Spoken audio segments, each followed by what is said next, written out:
Okay, so before I start the next episode off, I wanted to mention this because it's been bugging me. I've been trying to mention it since Metroplex started off. Okay, so the new Metroplex toy, from what I understand, is the largest Transformer they've ever made. Period. Okay, there, said it. It's not as good. It's not as good feeling as I wanted it to be, but it's there. I've been meaning to get that out of my chest for a while. Okay. Hello and welcome everybody. This is Cybertron. It is time for more Transformers Follow Cybertron. In the last episode, we destroyed the second class warp cannon. Went into a huge battle, and in this episode, we're going to be hopefully getting rid of the last warp cannon right up here. We got to make our way to there, and that didn't really work out.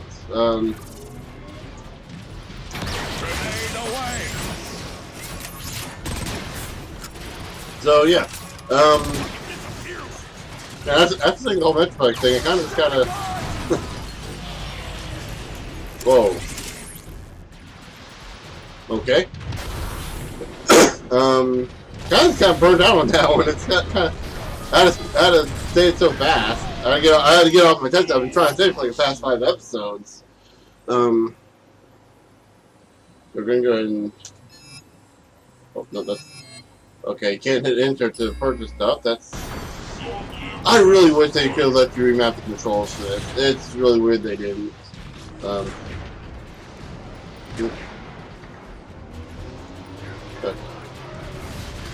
Optimus, the Marauder has us pinned down. That would be cool to do that. Take him together. Okay, Follow me.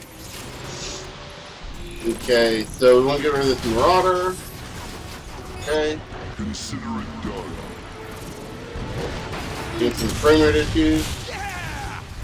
Got that soldier. Heads up! Dropship coming in! Oh! Oh, ah! Grenades! And just like anyone else, just like any incompetent AI in a video game, I say it at the last freaking minute. Grenade! Thanks, John, as my daughter blew up in our face about 3 times. Actually, no, have blown up in 3 seconds later. Grenade! Of course, these are the bad guys, I'd say. So we gotta show the bad guys are inadequate. Which is like, what else is new? I mean, have you seen bad guys in video games? Have you seen AI in video games? I mean, the good guys. It's really sad when the good guys are inadequate. But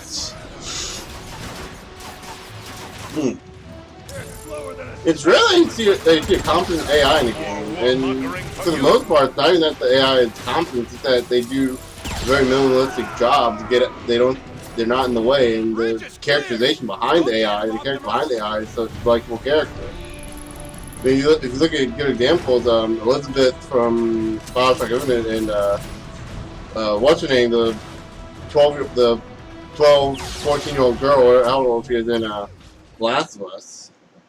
You know, the one that looks like that one Canadian actress that people made a big deal about, like, because she, I think, jokingly said that maybe I should sue or something like that as a joke.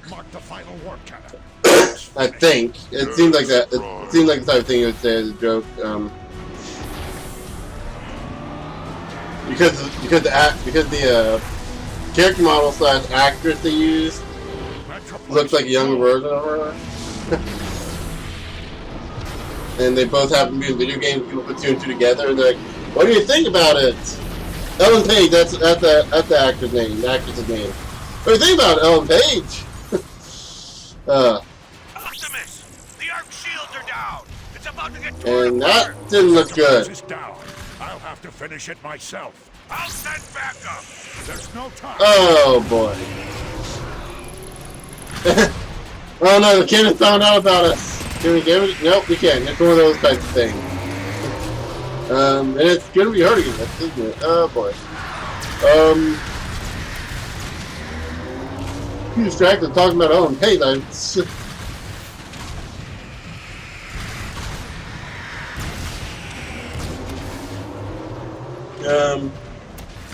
Yeah, we're kind of what happened? Oh crap. So we gotta go.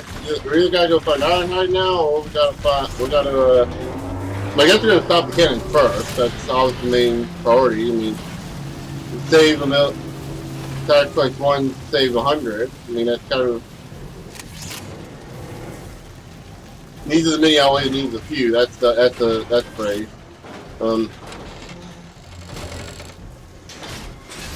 Surprise! And we get shot in the face by Starscream. And he's so inadequate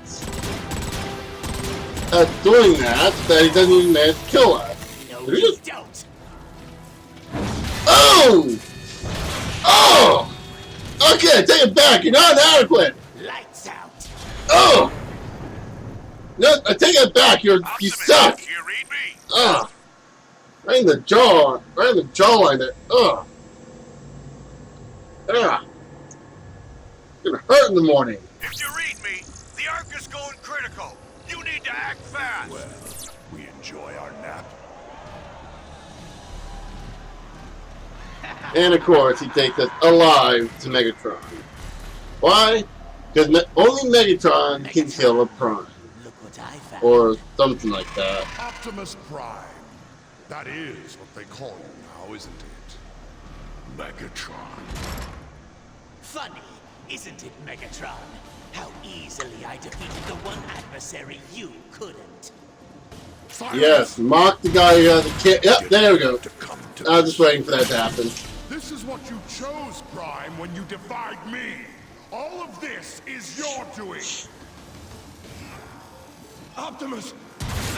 Ooh! Megatron, stop. I'll stop when all of you are dead. No! No! Oh, no! This is needless.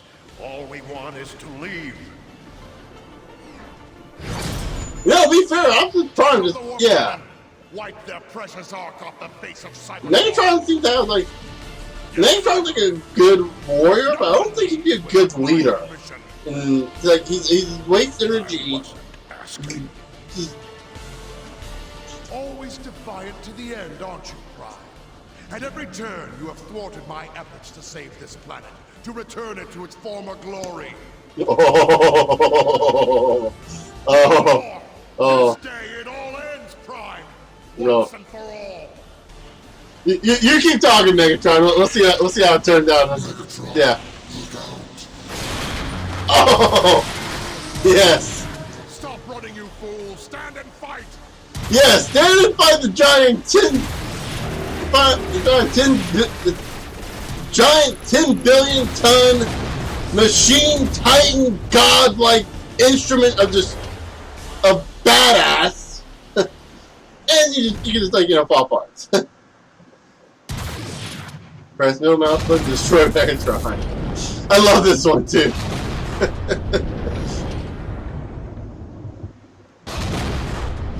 You got a couple moments in this game where we just tap middle click over and over, just do stuff. It's hilarious. It's like awesome.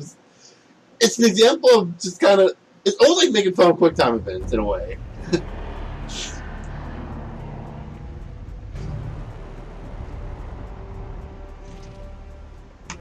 Leave. Now.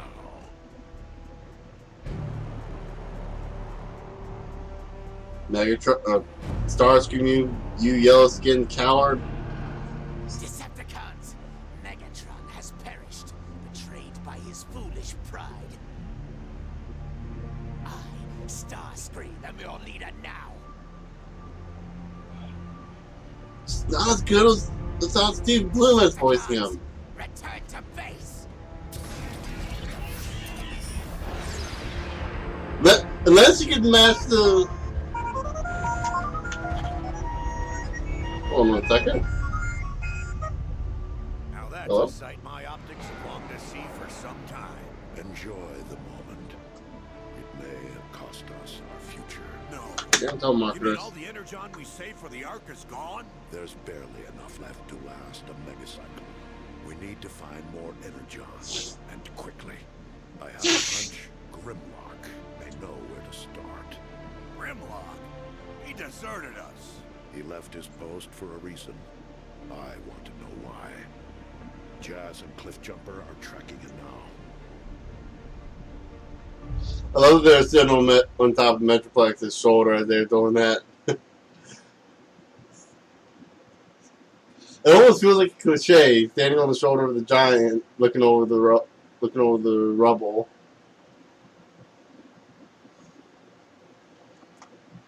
Yeah, I know this is going to be a shorter episode, but I think I'll go ahead and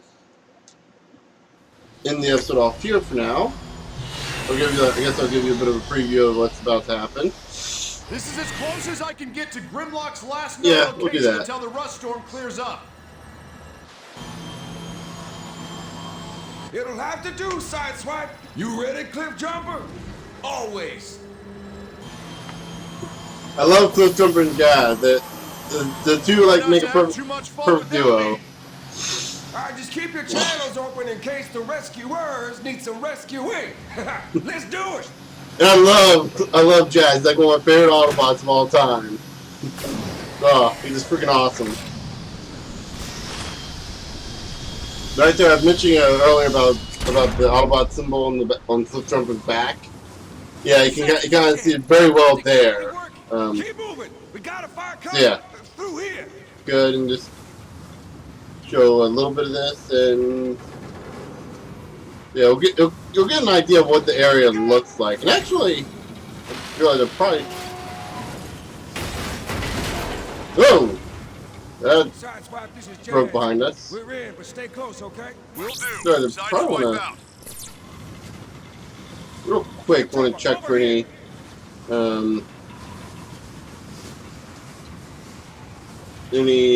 audio logs or blue. Let me see. Was there any I missed in this one? Yeah, there's one I missed.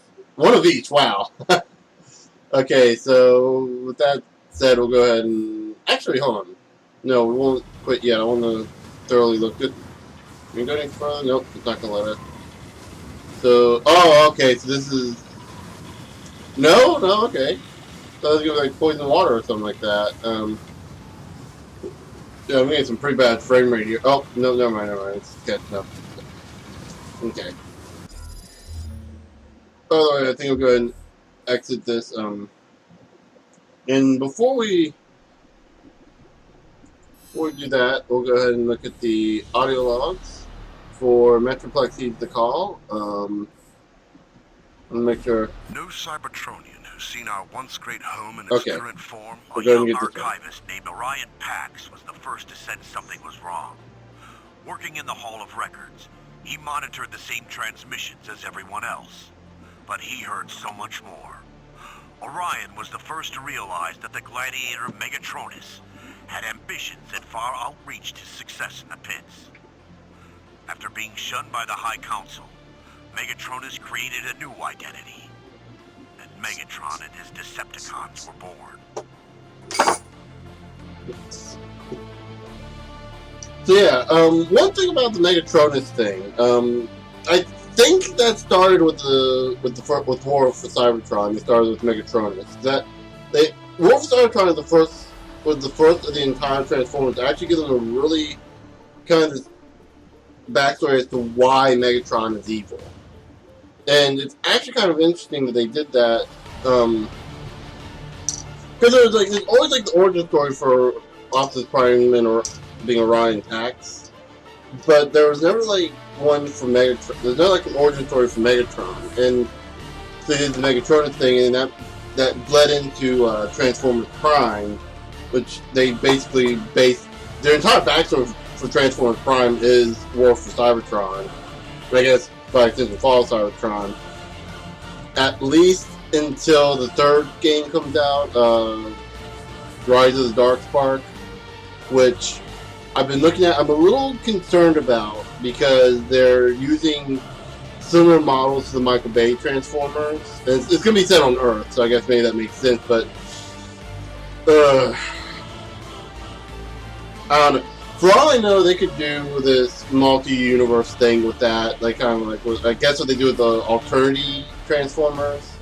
It's like alternate reality, split universe sort of thing. Lieutenant, we're pinned down. Cannot proceed to rendezvous. There's a giant marauder laying down a wall of flak. Thing won't let up.